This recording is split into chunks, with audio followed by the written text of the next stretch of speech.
The Midnight Escape. It was a cold and eerie October night when Emma, a curious and adventurous teenager, received a mysterious invitation. It was an old, withered piece of parchment that seemed to have been torn from a centuries-old book. The invitation read, "Join us at the Midnight Masquerade. An unforgettable night awaits beyond the veil of darkness. Come alone, and do not be afraid to sneak out." Emma's heart raced as she read the message. She had always been drawn to the unknown and mysterious, and this invitation was like a siren's call she couldn't resist. She knew she had to go. As the clock struck midnight, Emma quietly crept out of her bedroom window and into the cold night. She followed the cryptic directions on the invitation, leading her deep into the woods, where the moonlight struggled to penetrate the thick canopy of trees. The air was heavy with an unsettling silence, broken only by the occasional rustling of leaves and the distant hooting of an owl. After what felt like an eternity, Emma stumbled upon a hidden clearing in the woods. There, she found an elaborate masquerade ball setup, complete with flickering lanterns and a grand, ornate mansion looming in the background.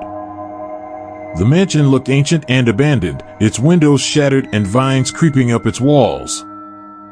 The sight sent shivers down Emma's spine. Emma entered the clearing and noticed that she was not alone. A group of masked figures, all wearing elaborate and grotesque masks, surrounded her. Their eerie, wordless gestures seemed to beckon her forward. She felt a sense of unease but pressed on, her curiosity overpowering her fear. The masked guests led her inside the mansion, which creaked and groaned as if it were alive. The interior was in stark contrast to its eerie exterior. It was lavishly decorated with ancient tapestries and candlelit chandeliers.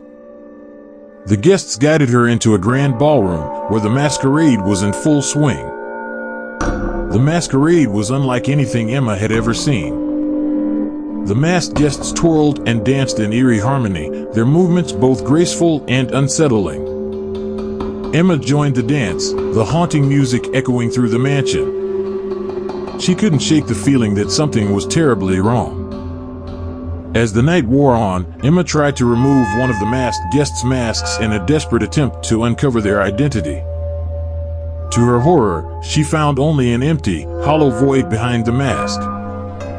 Panic welled up inside her as she realized that none of the guests had faces.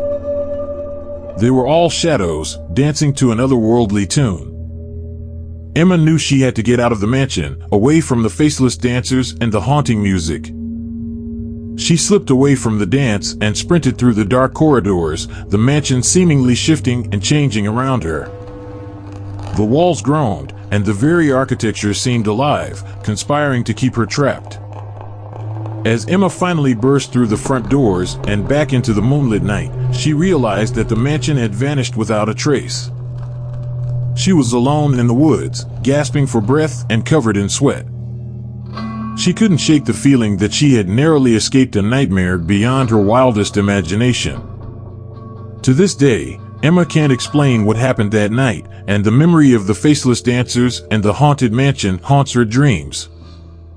She learned the hard way that some mysteries are better left unsolved, and that there are horrors lurking in the darkness that are best avoided at all costs.